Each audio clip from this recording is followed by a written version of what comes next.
At yun nga no mga kabayan, pag-usapan nga po natin na ito pong pagpapatawag ng Korte Suprema dito nga kay Congressman Kimbo nang dahil nga po doon sa budget na blanco mga kabayan.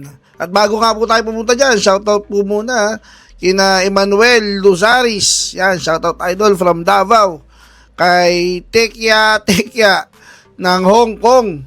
Kamusta kayo dyan sa Hong Kong? Kay Mr. the Prime Minister Canada. Uy, Prime Minister Canada. Mukhang sino to? Si Tudor ba? Watching from Toronto, Canada. Yan Si Bing Arquiliano, watching from Bahrain. Wow, layo na. Si Madam Elizabeth Van Bell. Good morning, Lords, watching here in Belgium. Umabot na pala tayo dyan sa Belgium, no, mga bayan. Dito po kay Sir Rufino de la Cruz, watching from Macau. At ang panghuli kay Madam Judith Laurin, watching from Hawaii. Yan mga bayan, marami pong salamat sa patuloy na pagsuporta po sa ating mga video.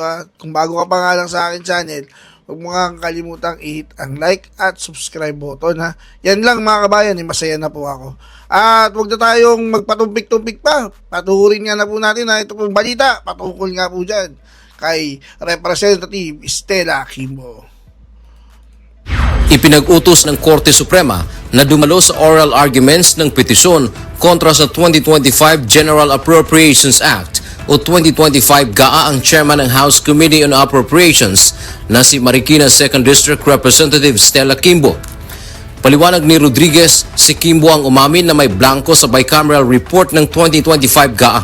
Si Kimbo ang nag-admit na may blanco pero sinabi niya ito raw ay ministerial at iniwan na lang nila para sa mga miyembro ng technical working group, yung mga empleyado ng Diyan po naipit ngayon ito po si Kimbo mga kabayan. Hindi po niya alam mga kabayan. Napakatalino po. Nito ni Atty. Vic. Tignan mo mga kabayan, nahuli po sa sariling bibig. Ito po si Kimbo na umamin po na siya mismo. Alam po niya na blanco po talaga yung ipinasa po nila. At iniwan na lang po ito para tapusin nung technical working group po niya. Kumbaga, dapat po yung mga blankong po yan, ang gumagawa po niyan mga kabayan, mga congressman. Yan po ay pinagdedebatihan, pinagpaplanuhan. Hindi po yan basta-basta ibibigay mo lang sa technical working group mo, sa mga assistant mo para lagyan. Ang mandato po ninyo gumawa, ayusin po yung budget. Ba't parang ang nangyari po, iniwan mo lang sa mga trabahador mo at hayaan mo mga trabahador mo mag-input ng mga laman yan. Napakalaking po niya, kasalanan po niya na hindi nyo po ginagawa yung trabaho nyo bilang congresswoman. Ano lang po yung nyo dyan, papel nyo dyan sa kongreso. Ipitin si BP Inday Sara. Nagtatanong lang po kasi, di ba, mga kabayan, ang tindi po Kapal ng mukha mo. Nahuli po siya ni Atty. Vic. Paano po yan? Pinapatawag po siya ngayon Pinapatawag po siya ngayon ng Korte Suprema para magpaliwanag kung bakit hinayaan niya pong blanco yun. Hindi niya po iba kakailangan kasi galing po yan sa kanyang sariling bibig. Di yari po talaga siya dyan mga kabayan. Di po ba? Good luck. Kapal ng mukha mo. Good luck po Madam Kimbo, kasi talagang matindi po yung pinasok po ninyong gulo. Sir Vic, Atty. Vic.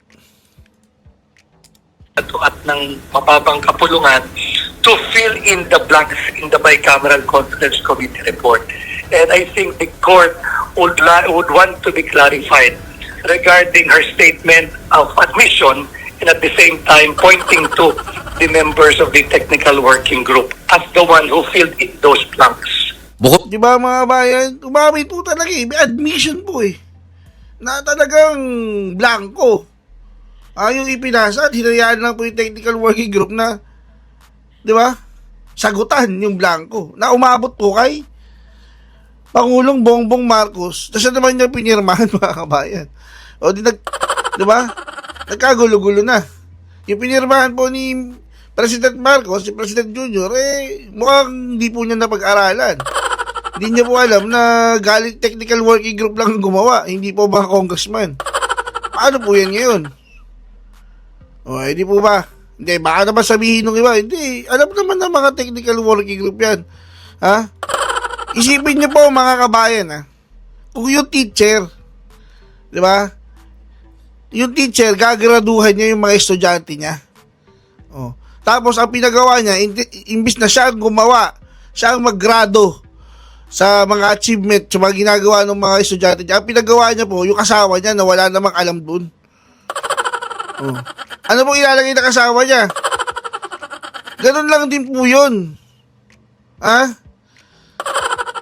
Oh, sunod. Kay Tuloy. Congresswoman Kimbo, dapat din na dumalo ang technical working group ng Senado at House of Representatives. Wala namang reaksyon dito si Congresswoman Kimbo. Sabi naman ni ACT Teachers Party List Representative Franz Castro na dapat lang naharapin ito. Well, para sa amin na sa makabayan, di tama lang na harapin nila 'yon para magkaroon na rin talaga siguro ng Hindi mga kabayan, ha? Yung mga dating nagkakampihan mga kabayan, naglalaglagan na po.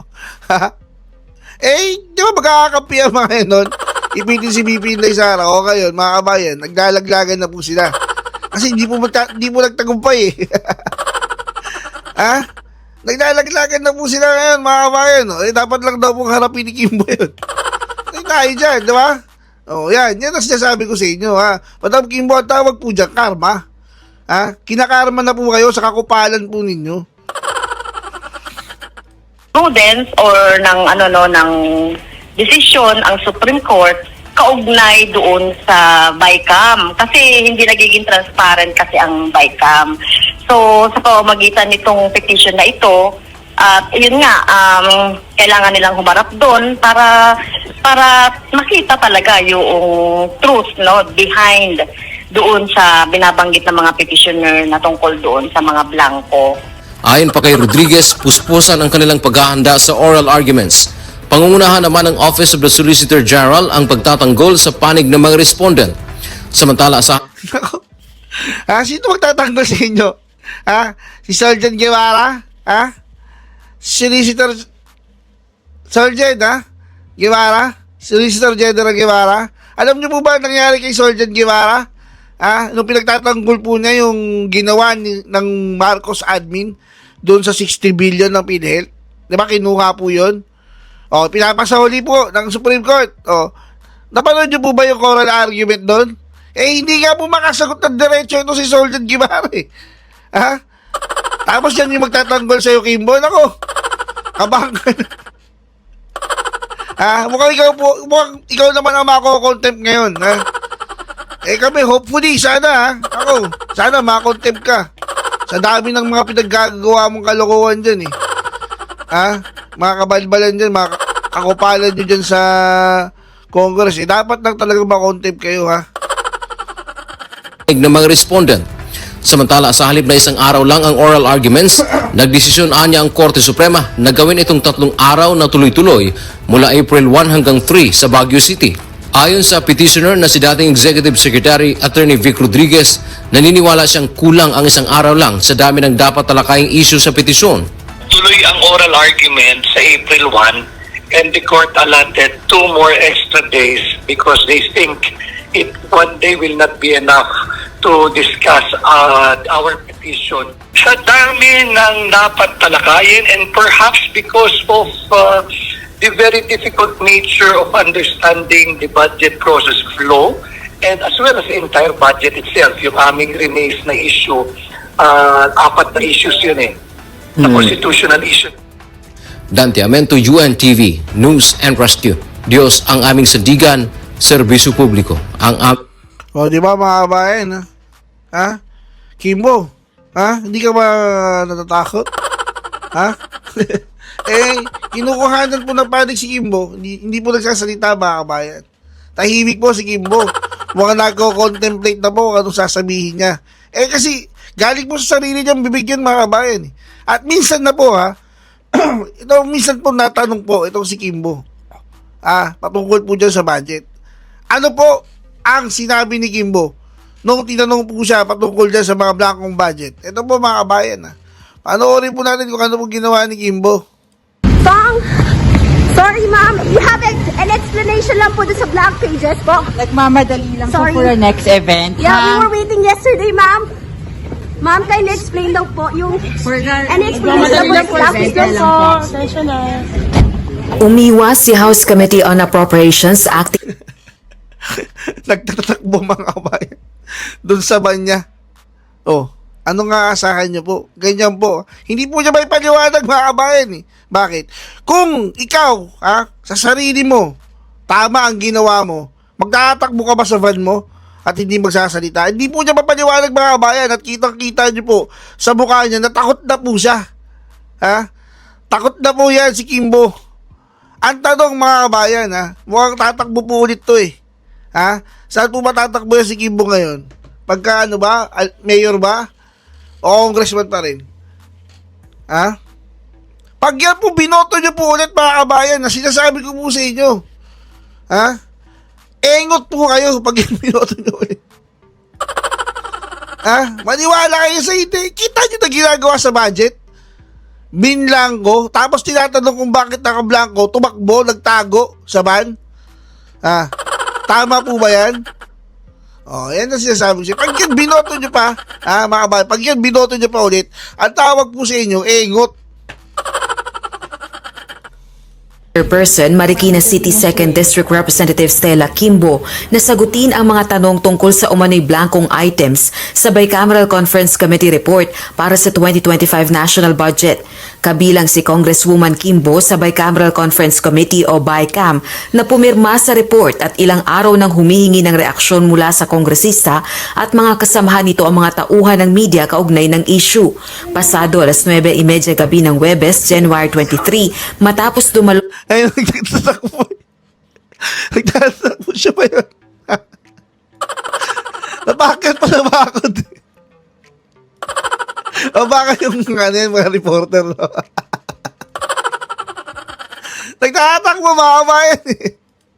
isang hearing sa Kamara, hinabol ng House reporters ang mambabatas para muling tanungin hinggil sa mga aligasyon kaugnay na Mga reporter po yung nagtatakbo. Kasi hinabol po nila eh. Kasi mas mabilis mo tumakbo sa kanila eh.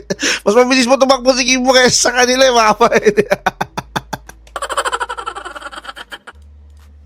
budget. Gayunman, wala pa ring tugon ang mambabatas. Kong Stella, may issue. Nagmamadali lang siya. Nagmamadali. Pasensya na. Nagmamadali lang siya eh. Pero yung sa blank, Nagmamadali lang siya. Nagmamadali lang siya.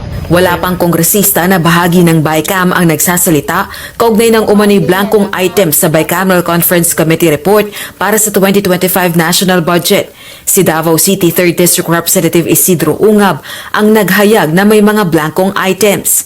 Kaya tinawag ni dating Pangulong Rodrigo Duterte na invalid ang nilagdaang pambansang pondo o General Appropriations Act ni Pangulong Bongbong Marcos Jr. Si House Deputy Minority Leader, ACT Teachers Party List Representative Franz Castro naman ang ikatlong kongresistang nagkumpirmang may blankong item sa BICAM report para sa 2025 national budget. Di ba? Talaga nilalaglag na po si Kimbo ng mga kasama niya. Maging si Castro, pati mukhang maging ito si, Makabayan Black. Si Raulo, Kinakabataan Party List Representative Raul Manuel at Davao City Representative Ungab. Hindi miyembro ng BICAM si Congresswoman Castro. Pero yung sinasabing BICAM na pinaratify, may mga ilang blanco. Pero yung sinabmit kay Presidente, so tingin na wala kaming alam doon kung meron mang blanco yan. So I hope na reconcile kasi hindi pwedeng may blanco yan na ibibigay sa Presidente. Matagal na rin itong isinusulong ang pagkakaroon ng transparency sa BICAM kaugnay ng ginagawang reconciliation sa bersyon ng panukalang budget ng dalawang kapulungan ng Kongreso. Balak naman ng kampo ni Davao City Congressman Ungab na questionin sa Korte Suprema ang nilagdaang 2025 national budget dahil sa hindi pagdaan sa tamang proseso. Tanong nito, sino ang nagpuno sa blankong probisyon sa BICAM report na niratipikahan ng dalawang kapulungan ng Kongreso? Ayon naman kay Batangas 2nd District Representative Jervil Luistro, malaya ang sinumang dumulog sa Korte Suprema. Let those interested people file the necessary petition or action in the Supreme Court. Tayo naman ay napakataas ng tiwala sa ating hudikatura. I believe that they will resolve it strictly in compliance with our existing rules and laws. Samantala, naniniwala si House Deputy Majority Leader La Union 1st District Representative Paulo Ortega na layo ng aligasyon laban sa 2025 national budget na lumikha ng pagkakabahabahagi at ibalik umano ang 2 billion pesos na halaga ng alokasyon sa tanggapan ni Vice President Sara Duterte. Baka gusto nilang... Brad, ang layo naman nun. Ha? Ang layo naman nun. Ha? Blanco, tapos gusto ibalik yung budget ni BP. Itong mamang to, hindi ko alam ha. Pero utak mong guyata ito mga kabayan eh. Ha? Ang layo naman nun. Gustong ibalik? Gumagawa lang ng issue? Blanco nga yun, Brad eh. Ha? Blanco yun. Ha? Sino ba bumoto sa inyo mga Tagalaon yun? Grabe naman. Ito ba yung binoto ninyo mga Tagalaon yun? Ha? Utak mong mga kabayan eh. May issue nga eh. Diba? Si Congressman, kayo na unang nagsalita, yung babae, si Congressman Luistro, mga kabayan, ha?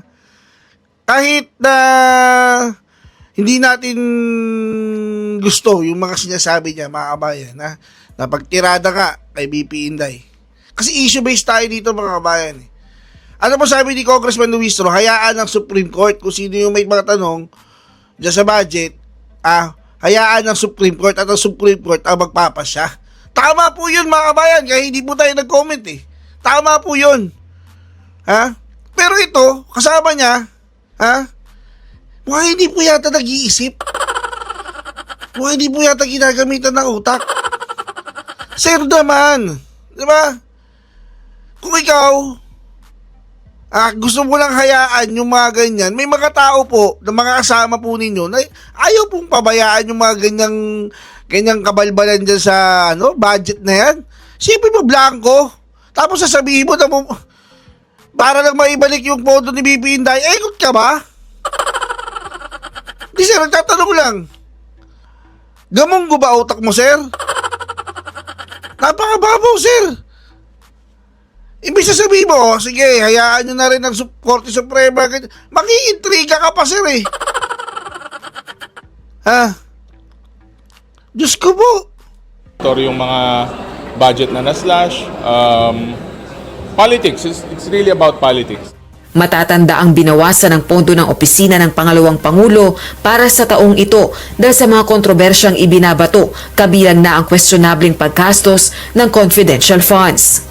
It works for them kung may controversy, it works for them kung may problema. Anong rason na maglalabas ka ng mga dokumento na hindi naman po reliable yung source at mga dokumento na may mga blanco at may kulang-kulang naman na pirma. Brad, kasama nyo na dyan sa Kongreso nagsabi. Si Castro, si Raul. Yung mga kakampi nyo na nilalaglag na kayo ngayon. Ortega? Sino kayo nagsisinungaling? Sino kayo nagsisinungaling? Kasama nyo si Ungab. Si Congressman Ungab. Sino kayo nagsisinungaling? Ortega. Utak mong buto eh. Gayunman, ayon kay Congressman Ortega, wala pa siyang kopya ng sinasabing ratified BICAM report na may blankong items. Yun naman pala eh. Wala ka bang kopya eh. Tapos sasabihin mo, kung saan lang galing, hindi reliable source. So wala ka pa palang kopya. Ang tawag sa'yo, sir, ang tawag sa'yo, engot. Ha? Engot ka. Hindi mo pa pala natatanggap eh. Ang sasabihin mo, hindi reliable source. Samantalang yung mga kasama mo nakatanggap na, sila Castro, sila Raul, sabi nila may blanco nga.